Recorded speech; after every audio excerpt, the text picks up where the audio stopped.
Okay. Bago game natin mga lods, shoutout ko lang. No? Maraming nagpapa-shoutout sa atin eh. So shoutout sa aking number 1 fan, Madam Maria Ulidan. Sana increasean mo yung allowance ko. At shoutout din mga lods sa aking dalawang big time na kumpare, paring Joseph Ison at saka paring Sydney Maestro. According to them mga lods, marami daw tayong natutulungan dito sa ginagawa natin. Well, dalawa lang naman yan eh. Nakatulong para matuto or nakatulong para lalong malito, di ba? Okay, so meron pang isa. Shoutout sa aking diehard fan na si John Ray Salazar Alcantara.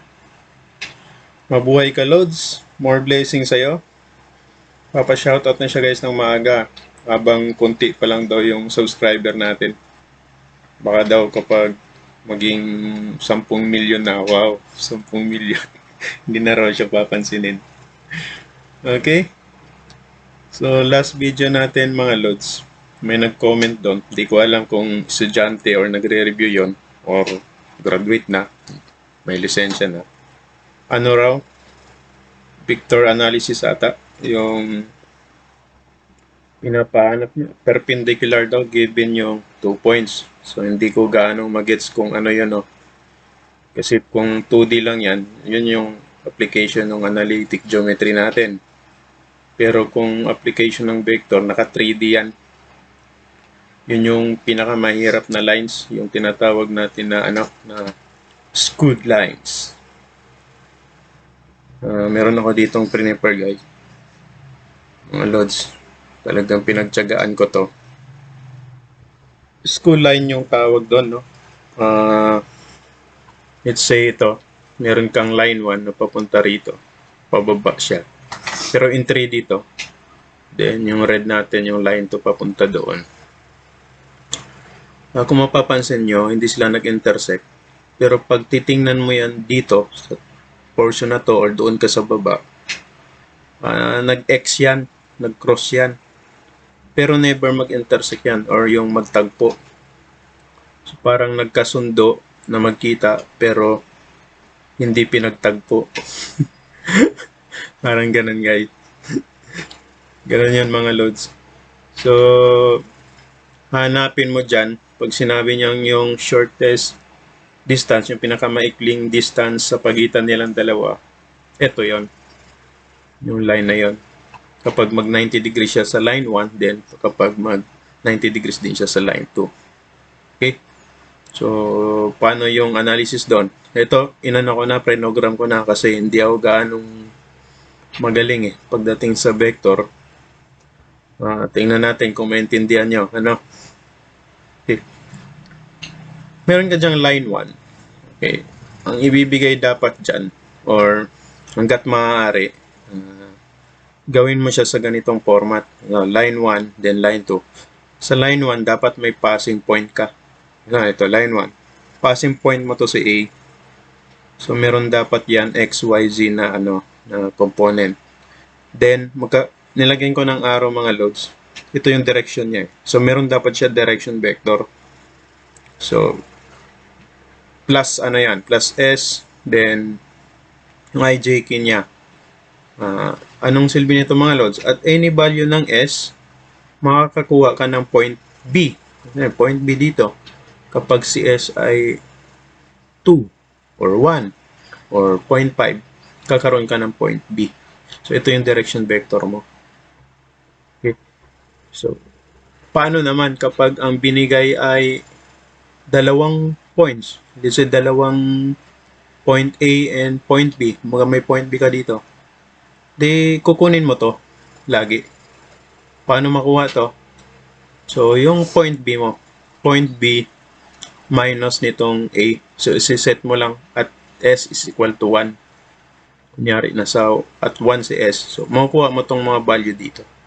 Yun yung X ni point B minus X ni point A. Dito yon. Then, Y ni point B minus Y ni point A. Ito yon. Then, Z ni point B minus Z ni point A. Dito naman yon. So, dapat laging ganito yung format natin. Okay? So, paano naman yung analysis niyan? Kakaroon ka kasi ng projection nung passing point ng dalawang line. Ito. Projection ng AC to your perpendicular distance unit vector V. So, ito, mamaya.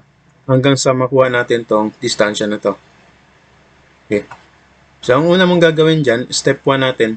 So, procedural lang to. Kung maintindihan nyo yung procedure, ganun lang din yan. Ulit-ulit lang yan. Okay, unit vector P muna kukunin mo. Paano yon? Gamit yung direction vector na to. Yun yung cross product nila. Mapapansin nyo, ito. Cross product ng 2, negative 1, 3. So, times ito. 1, 3, and negative 5. So, paano ba yung cross product? So, saan naintindihan natin mga loads ang cross product? Ito, IJK mo. So, kinuha kasi natin ito mga loads, yung value ng IJK mo. Unit vector na yun. So, lalagay mo lang dyan yung ito. 2, negative 1, 3. Then 1, 3. Ito, kinulayan ko. For example, kukunin mo yung value ng I. So, lahat ng tatamaan sa row, sa lahat ng tatamaan sa column niya, neglect yon. So, matitira ito. Itong apat na to. So, paano kukunin yung I dito? Diba, yun yung multiplication ng downward minus yung product nung minus yon, product nung upward. So parang ito, si I magiging negative 1 multiplied by negative 5. So 5 yon minus 3 times 3. So negative 5 minus 9, kaya negative 4 to mga lods. Okay, ganon din yung gagawin mo. Pag si J yung hinahanap mo, lahat ng tatamaan sa column niya, tsaka sa row niya, tapon yon. So, cross product nito. 2 times negative 5 is negative 10 minus 1 times 3. So, kaya magiging negative 13. At lagi nyo tatandaan mga load, si J, laging negative yon, minus yon. Yung nasa gitna. Okay. So, ilagay mo lang dyan para hindi ka malito. Si negative J natin equal siya doon sa magiging value ng cross product. Kay K naman, ganun din yung gagawin mo. So, ito na lang yung magiging player doon. 7 yan. Then, makukuha mo na yung IJ. So, si I natin, ito na yan, negative 4. Then, si J natin, dahil negative yan, negative times negative, magiging positive yan. Si K naman, ito yan. Okay.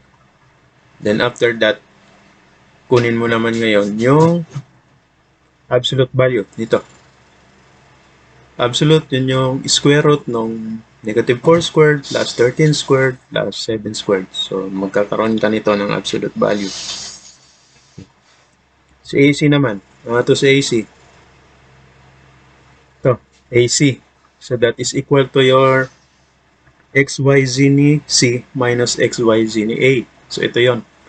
0 minus 1. Ito yung 1. Or pwede namang pag ganun, walang problema. So, kung unahin mo si A, wala namang problema. 1 minus 0, so 1. 6 minus 5, so 1. 4 minus negative 2, so magiging 6. Basta kung ano yung inuna mo, ganun din yung magiging ano niya. So, para makuha mo yung D dyan, ito na yon, yung projection mo ng AC with respect to your unit vector. Your unit vector. So, ito yung magiging formula niyan mga loads. So, si AC dot unit vector and then divided by yung absolute value ng unit vector mo.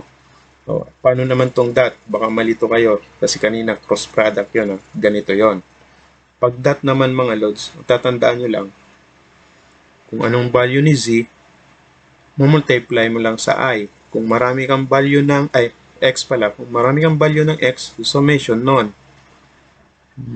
Times lang ng I. So ano ka, yung by ano ka pa rin. Ang laging kapares ni x, si I.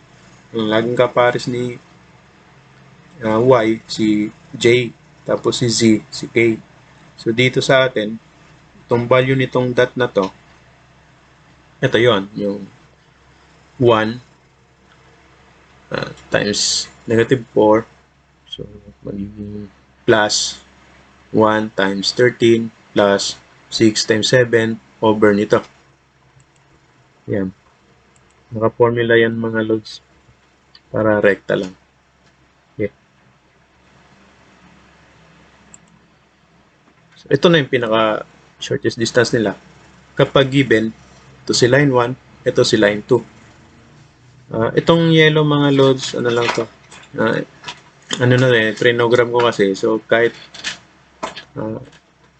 kung ano yung given dyan, lalagay mo lang dito kaagad. Then, automatic magbabago itong mga loads. Let's say, sabihin ko ito ay 5. Babago yan lahat. Yan, magiging 3.5. Okay. Yun lang ang problema nito mga loads.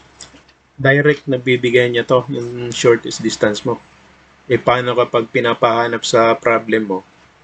At what point sa line A? So, kung ano yung point doon pinapahanap niya or anong value ng S line A na mag-perpendicular siya doon sa line 2. Or pwede rin dito, anong value ni T line 2 na mag-perpendicular siya sa line 1. Or anong value ng point nito? Ano yung coordinates nito? At saka anong coordinates nito? Okay. Meron akong pangalawang solution dyan, mga loads ito. Yung mag-2 equation to announce ka. Vector din, vector analysis dito. Kaya yan, parehas lang din yan doon. So, pan-checking ko kasi ito eh. Mapapansin yung mga loads, 3.792 din yung lumabas na sagot. Yan, 3.792. Kaya explain ko naman to mga loads. Then, bahala na kayo mamili kung saan yung gusto nyo na solution. So, ganun din. Dapat ang format mo, meron kang passing point, then yung direction vector mo. Okay. Ano naman yung procedure nito? So, siset ko to as my point P. Then ito as my Q. Okay. Kukunin ko ngayon si point P. Siset ko yung ano niya, yung magiging equation niya. Di ba si point P natin, magiging sa x na value niya, magiging 1 plus s times 2. Ito yun. 1 plus 2s. Sa y naman, meron kang 6 plus negative 1s. So, ito yon 6 plus negative 1s. So, constant ko to. Itong point ko rito. Si z naman, yung 5 plus 3s. So, ito yon 5 plus 3s. Ganon din yung gagawin mo kay point Q. Maging working equation mo kay point Q, pag kukunin mo yung x niya, yung x ni Q, ito yun, 0 plus 1t. 0 t. Si y naman, 5 plus 3t. Ito yan, 5 plus 3t. And, pagdating sa z, negative 2 plus negative 5t. So, ito yun, negative 2, so, minus 5t. Okay. Sunod yan mga loads, gagawin mo ngayon, kukunin mo tong line, ito wala, line PQ. Tulad nung ginawa natin kanina, sa AC natin, so, Q minus P. So, ito yun, Q minus P. Pwede rin ito, minus Q. Anong ibig sabihin nun? Ito, 0 plus T minus nitong 1 plus 2S. Okay, para madali tayo, so sinet ko si S, hit as constant. Okay. Sa T, wala ka namang T dito sa kabila na side eh. Sa automatic dyan, CS pala. Si T natin, automatic 1. Diba? So T minus 2S ka ngayon. So negative 2 na yung S mo. Then, 0 minus 1, kaya negative 1. Or ang pinakamabilis dyan na gawin mga lods, para hindi ka malito, lahat ng S na to, multiplied mo ng negative 1. Yan. Lahat yan, naka-multiplied by negative 1 yan. Okay. Lahat ng T, kukopyahin mo lang yan lahat. Okay. Dito sa constant, ito ka lang, right side minus left side. So 0 minus 1, negative 1, 5 minus 6, negative 1, then negative 2, negative 7. Nilagyan ko yan na itong mga loads. Kasi ang gagawin mo dyan, sa susunod na procedure niya, idadat mo siya. Itong value ng PQ na to, dot B1, dadat mo siya rito. Then, sa kabila din, PQ, to dot sub 2. Yung B1 natin, unit vector 1 mo at unit vector, ito din yon, yung direction vector niya. Ayan, 2, negative 1, 3. Then 1, 3, negative 5. So, paano yung condition natin kapag dot mga loads? Lahat ng x, multiply mo lang kay I. For example, dito sa PQ dot unit vector 1.